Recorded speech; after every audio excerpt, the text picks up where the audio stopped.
You know, Johnny, one of my favorite songs is Old Johnny Boy, but I think it's actually Old Danny Boy. And today, we're not even going to talk about that so much as we are how simple it is to run a Weiler machine, and not just in oil fields and in big places, but locally. We're here in Chicago right now, the high mix, low volume, where some people don't quite understand. So you're actually going to walk the audience through how this all works, right? So let's talk about Weiler. We had a great factory tour there. Amazing machines. Some can go from one wall to the other wall. Today we have one that's a little bit smaller. Some people don't realize that they do get this small and they can be placed in their machine shop. So I kind of want to go over all of that. Yes, sir. But let's start with the ease of use and how it can be utilized here in the Illinois, Chicago, Midwest area. Okay. Well, Chicago, Illinois, Midwest, everybody has job shops. Everybody does low volume, high mix work.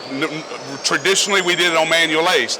Now you see people tear down the traditional slant bed lathe to run one or two pieces and then have to reset back up on a job because those parts had a higher priority. Change the whole throughput of my shop because I had to run those two pieces.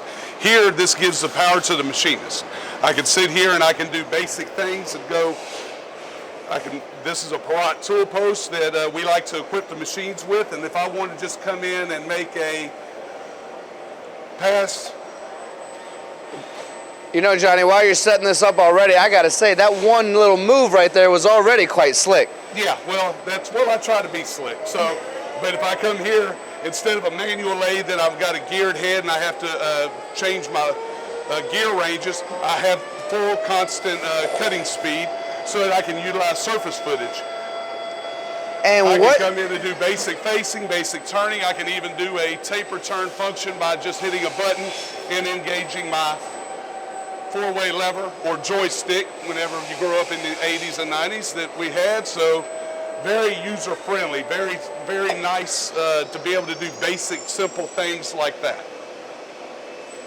I almost have no words for the first time ever. That was smooth, that was easy, it looked uncomplicated as can be. Now, I know you've done this before, Johnny. Yes, but a few times. And I've run manual machines, the basic ones, you know, X and Y. X and Y, right? yes. But this looks like it has a lot more to it, which gives a lot more capability, yet you broke it down to where I really felt like if I had a hot job come in, I could throw it right on this machine, knock it out, and then move on with my life. And that's the whole purpose of this machine. This is where we fit. It's not for everybody, but where you have the right work. If you're cutting hard materials, difficult to machine materials like stainless and Monels, Inconels, even 4140 in the oil and gas industry.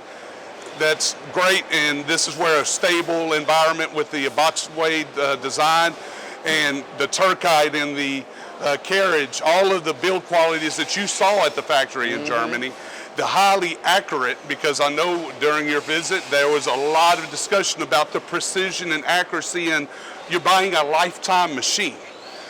Unlike we do in the commodity world sometimes where we get 7 years and then we replace. This machine, we still have machines that are running 30 years ago that are still in service today. Johnny, you made me think of something. I think this would also be curious for the audience as well. You mentioned the rigidity and precision. We know what German engineering is. We know what goes into Weiler. We know how they support the educational world as well. But I want to go back to what you said about, you know, some of the CNC machines that we have, they'll run great, and they can be high mix, low volume. They can be high volume. However, a machine spindle like that maybe isn't built for the harder materials, and that's the part I want to highlight, like you just said. So if a job comes in and it takes that muscle and that strength and that rigidity and that German engineering, something like this is not going to wear down the machine that's not meant for it. Pop it on here, do the job, and again, as I said last time, move on with your life. Exactly. Well, that's what it's all about. Spindles are turning, they're making money, and that's what we're all about. We want to be able to get a part up. We got a nice, easy accessibility to be able to get parts in and out. And on our larger size machines, we have large through bores. So E70 model, this is an E50. E70 has a 28-inch swing. We usually put a 24-inch four-jaw independent chuck. With that 8.5-inch through bore, we have a rear chuck. Therefore, you could run 200-inch parts. You have, on your bed length, we go from, like this one's a 2-meter bed. We go up to, the longest one that we have here in the U.S. is a 9-meter bed. And in Germany, they've done 22-meter beds in Europe. So there's there's possibilities are endless based on the work that you do. So if I'm here in this local area and I'm thinking about electric shafts, I'm thinking about pulp, paper industry, the rollers. I've got a big heavy lathe that I can sit there and do these 1 or 2 piece parts because I don't want to go put them on the machine like you just said. I don't want to have to go tear down a turret and load up different tools. I've got stations here. I can just take this tool off, pop another one on. A lathe normally will run at 3 or 4, maybe 5 tools. If I got a boring bar, I got a boring bar block, or I can put a boring bar block on the tool post. If I put this boring bar block on, this particular size machine, we put a 3 inches standard. It takes up the entire carriage. So you have the strength and rigidity that that block offers. And we have people with this size machine boring 45 inches deep using good solid boring bars like a lot of our vendors have. And it's unmatched.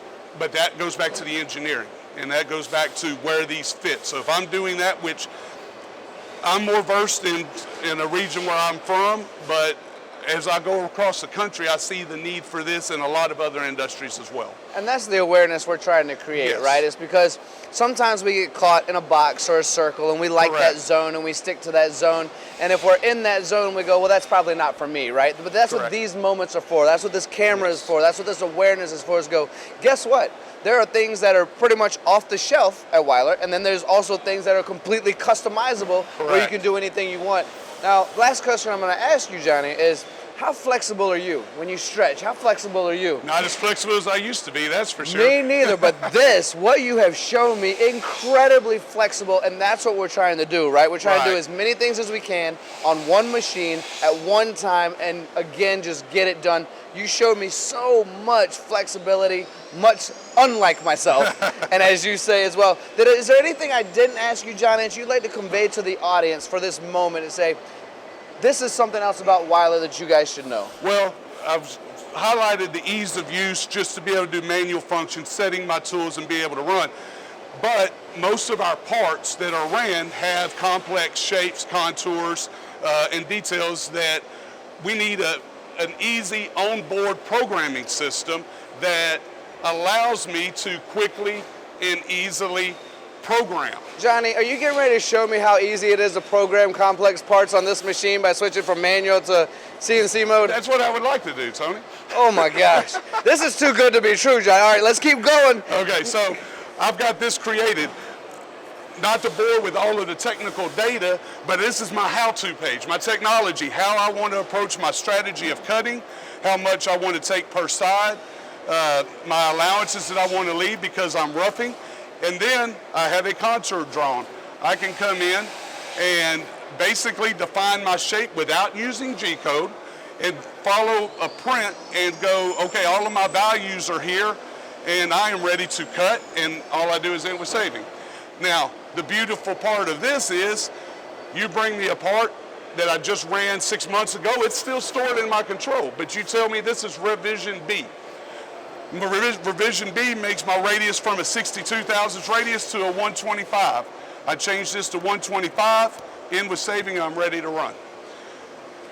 I do not have to repost and process and send back out. So as a machinist, and we've had this traditionally in the shops, is that one piece, that two piece, I could already have it ran before a programming department has it out to me in the machine, because traditionally programming departments are a bottleneck. You got 1 or 2 or 3 guys, depending on the size of your shop, and everything flows through them. They can do this in a matter of a minute, 2 minutes, and they're already cutting before that program even comes out from the office. Also, the versatility that you mentioned earlier, I can do the cutting cycles, which shows my contour. I can do grooving, part off, or a simple groove, thread cutting, drilling, and then I can also run G-code through here. So if I want to post G-code for that special detail, or I'm running it on a slant bed and I go, hey, I'm running a face screw 20 inches inside of an ID, and it's been running fine on my slant bed, I can just turn around, put that code in here and run it as well. Now I may have to change the dialect, the G-codes, whether it's a Heidenhain, Siemens, or Fanuc. I've got to change the dialect a little bit, massage it, but then within a few minutes I can be running the code on this machine as well. It's not often that I'm at a loss of words. Everyone who watches this knows that to be a fact, but Johnny just took words out of my mouth. What an amazing piece of technology. If you want to know more about this, leave it in the comments. Get in touch with Johnny. Get in touch with Methods. Whether we're here in the Midwest, down in Texas, over in California, off to the East Coast, wherever you might be, get in touch with your Methods team. It's very obvious that this is flexible, adaptable, easy to use, easy to transition. And plus, Johnny's the man anyway. So, Johnny, thank you so much, my friend. No problem. I'd just like to add that the Methods team, this addition to the portfolio of the very good, high-quality machines that Methods represents, WEILER fits right in line with them. And so, just like you mentioned, I'd encourage everybody to reach out to your local Methods representative, and we'll be glad to help you with whatever your needs are. And that's all she wrote, folks. Well done, Johnny. Thank you so much for your time, buddy.